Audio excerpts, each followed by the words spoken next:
আমরা ধারাবাহিকভাবে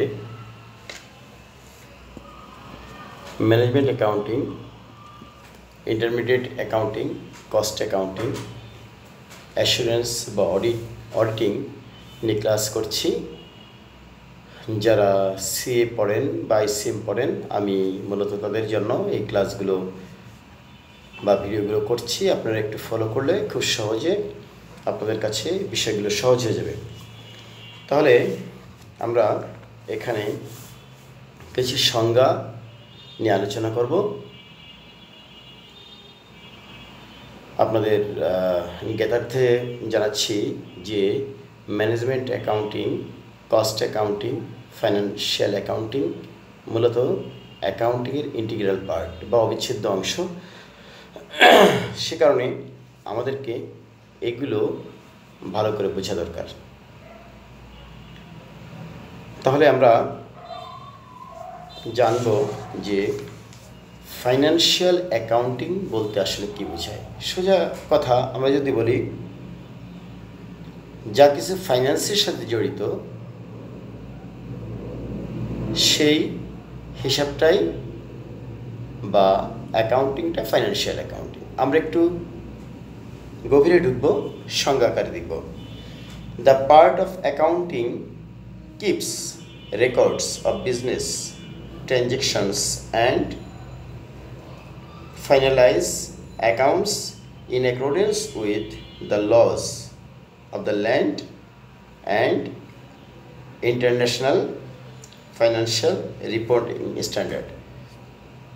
অর্থাৎ অ্যাকাউন্টিংয়ের যে পার্ট মূলত ব্যবসায়িক ট্রানজ্যাকশনের রেকর্ডগুলোকে সংরক্ষণ করে বা ফাইনালাইজ করে অ্যাকাউন্টসের in accordance with the laws of the land and international financial reporting standard. মানে আন্তর্জাতিকভাবে অ্যাকাউন্টিংয়ের যে একটা স্ট্যান্ডার্ড দেওয়া আছে, এই অনুযায়ী রেকর্ডগুলো সংরক্ষণ করে, তাকে আমরা কি বলতে পারি? Financial accounting. The end results of the activities of financial accounting are financial statements.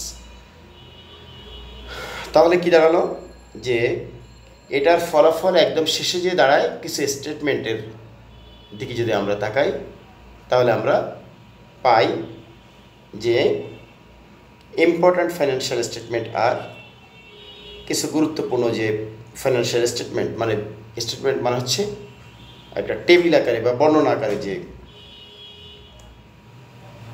উপস্থাপন করা হয়। ইনকাম স্টেটমেন্ট অথবা প্রফিট অ্যান্ড লস অ্যাকাউন্ট, আমরা ইনকাম স্টেটমেন্টও বলি, আবার প্রফিট অ্যান্ড লস অ্যাকাউন্টও বলি বা লাভ ক্ষতি হিসাবও বলি। ব্যালেন্স শিট বা উদ্ধৃতপত্র, statement of change in equity, মালিকদের যে মূলধন পরিবর্তন হয় এটাকে বলা হয় change of equity. Cash flow statement, টাকা কিভাবে আসে, টাকা কিভাবে যায়, এটাকে বলা হয় cash flow statement. Value added statement. আচ্ছা, তাহলে আমরা এবার যাব কস্ট অ্যাকাউন্টিং। কস্ট অ্যাকাউন্টিং কাকে বলে? Cost accounting identifies, define, measures, report and analyzes the various elements of direct and indirect cost associated with producing and marketing goods and service। তাহলে কি দাঁড়ালো? কস্ট অ্যাকাউন্টিং আইডেন্টিফাইজ, কস্ট অ্যাকাউন্টিংকে শনাক্তকরণ করা হয়, define করা হয়, মানে কি সংজ্ঞায়িত করা হয়, মেজার্স করা হয়, পরিমাপ করা হয়, রিপোর্ট করা হয়, অ্যান্ড অ্যানালাইজ করা হয়, মানে বিশ্লেষণ করা হয় the various elements of direct and indirect cost associated with producing and marketing goods and service. মানে পণ্য এবং সেবার যে উৎপাদন অথবা মার্কেটিংয়ের সাথে জড়িত যেসব ডাটা, কস্ট ডাটা, ডাইরেক্ট এবং ইনডাইরেক্ট, এটা নিয়ে মূলত কস্টিং জড়িত বা কস্ট অ্যাকাউন্টিং জড়িত। তাহলে আমরা জানলাম যে কস্ট অ্যাকাউন্টিং হলো মূলত ডাইরেক্ট এবং ইনডাইরেক্ট যে ডাটাগুলো কস্টিংয়ের সাথে জড়িত বা উৎপাদনের সাথে জড়িত বা মার্কেটিংয়ের কস্টের সাথে জড়িত, দ্যাট ইজ উৎপাদন বিপণনের সাথে যে ব্যয়গুলো জড়িত সেটা অ্যানালাইসিস করে, সংজ্ঞায়িত করে বা শনাক্তকরণ করার সাথে কস্ট অ্যাকাউন্টিং জড়িত। The main objective of cost accounting is communicating both financial and non-financial information to management for planning, controlling and evaluating resources. তাহলে কস্ট অ্যাকাউন্টিংয়ের কাজ মূল উদ্দেশ্য কি? মূল উদ্দেশ্য হলো কস্ট অ্যাকাউন্টিং কমিউনিকেট করে বোথ ফাইন্যান্সিয়াল এবং নন ফাইন্যান্সিয়াল ইনফরমেশন, অর্থের সাথে জড়িত বা অর্থ বহির্ভূত যেসব তথ্য সেগুলোর সাথে যোগসূত্র করে দেয় ম্যানেজমেন্টের প্ল্যানিং করার জন্য, ম্যানেজমেন্টকে একটা প্রতিষ্ঠানের নিয়ন্ত্রণ করার জন্য অথবা রিসোর্সকে মূল্যায়ন করার জন্য। মডার্ন কস্ট অ্যাকাউন্টিং ইজ, আধুনিক যে কস্ট অ্যাকাউন্টিং, এটা কি করে? Often called management accounting. তাহলে আমরা জানলাম যে ম্যানেজমেন্ট অ্যাকাউন্টিং মূলত আগে যেটাকে কস্ট অ্যাকাউন্টিং বলা হতো তারই আধুনিক ভার্সন।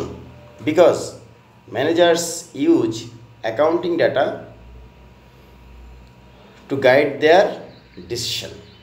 অ্যাকাউন্টিংয়ের ডাটাগুলো কী করে? ম্যানেজাররা তাদের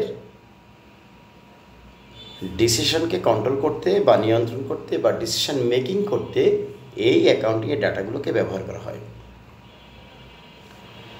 তাহলে আমরা বলতে পারি যে management accounting may be define as the process of identifications, measurement, accumulation, analysis, preparation, interpretation and communication of information. আমরা বলতে পারি যে ম্যানেজমেন্ট অ্যাকাউন্টিং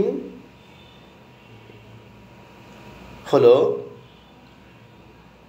শনাক্তকরণ করা, পরিমাপ করা, একত্রিত করা, অ্যানালাইসিস করা, তৈরি করা বা ব্যাখ্যা করা অথবা কমিউনিকেশন করা বা যোগাযোগ করা। কিসের? তথ্যের। কোন তথ্য? ফাইন্যান্সিয়াল অথবা অপারেশনের। মানে একটা অপারেশন করার জন্য একটা প্রতিষ্ঠানের যেসব তথ্য থাকে অথবা ফাইন্যান্সিয়াল যেসব তথ্য থাকে এগুলো নিয়ে ম্যানেজারিয়াল অ্যাকাউন্টিং কাজ করে। ইউজ বাই ম্যানেজমেন্ট, এটা কারা ব্যবহার করে? যারা এটা একটা প্রতিষ্ঠান পরিচালনা করে। টু প্ল্যান মানে কি? পরিকল্পনা করতে। তারপরে কি? ইভ্যালুয়েট করতে। ইভ্যালুয়েট করে কি? মানে কোনো কিছু মূল্যায়ন করতে এবং কন্ট্রোল করতে উইদিন দ্য অর্গানাইজেশন, একটা অর্গানাইজেশনের ভিতরে। অ্যান্ড টু এনশিওর, এবং তারা কি করে? নিশ্চিত করে use of and accountability for its resource, এটার যে রিসোর্সগুলো দায়িত্বতার সাথে ব্যবহার করে। তাহলে আমরা দেখলাম যে কস্ট অ্যাকাউন্টিং হলো মূলত ম্যানেজমেন্ট অ্যাকাউন্টিংয়ের আগের রূপ, বা আগে যেটাকে কস্ট অ্যাকাউন্টিং বলা হতো সেটাকে এখন ম্যানেজারিয়াল অ্যাকাউন্ট বলা হচ্ছে, এবং ফাইন্যান্সিয়াল অ্যাকাউন্টিং হচ্ছে আর্থিক যে হিসাবগুলো তার সাথে জড়িত। আমরা ফাইন্যান্সিয়াল অ্যাকাউন্টিং এবং ম্যানেজমেন্ট অ্যাকাউন্টিংয়ের মধ্যে কিছু পার্থক্য দেখব। তাহলে ফাইন্যান্সিয়াল অ্যাকাউন্টিংগুলো কি করে? Reports to their reports to those outside the organization. এরা রিপোর্ট করে ফাইন্যান্সিয়াল রিপোর্ট অর্গানাইজেশনের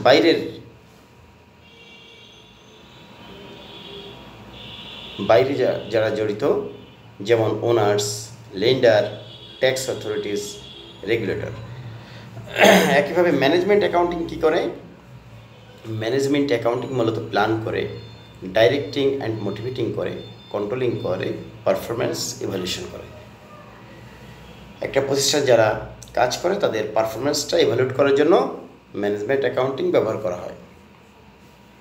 এমফ্যাসিস গুরুত্ব দেয় is on summarise the financial consequence of past activities. অতীতের যে আর্থিক ঘটনাগুলো ঘটেছে সেগুলোর পরে এটা গুরুত্ব দেয়।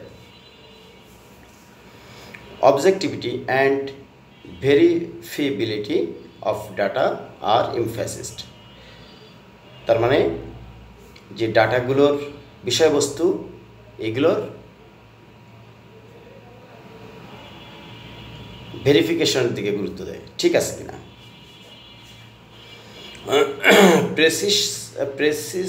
Precision of information is important.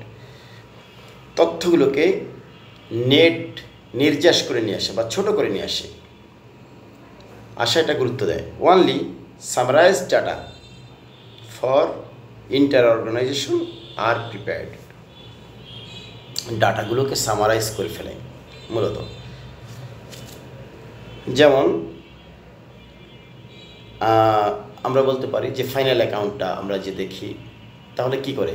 Journal করে, লেজার করে, ট্রায়াল ব্যালেন্স করে, শেষে আমরা এসে দেখি একটা ফাইনাল অ্যাকাউন্ট। এটাই বলা হচ্ছে মাস্ট ফলো গ্যাপ। আন্তর্জাতিক মানের যে অ্যাকাউন্টিংয়ের স্ট্যান্ডার্ড এটা ফলো করে। ম্যান্ডেটরি ফর এক্সটার্নাল, এটা কি করে? অবশ্যই এক্সটার্নালের জন্য বাধ্যতামূলক। মানে এক্সটার্নাল কারা? Owner, lender, tax authorities, regulators.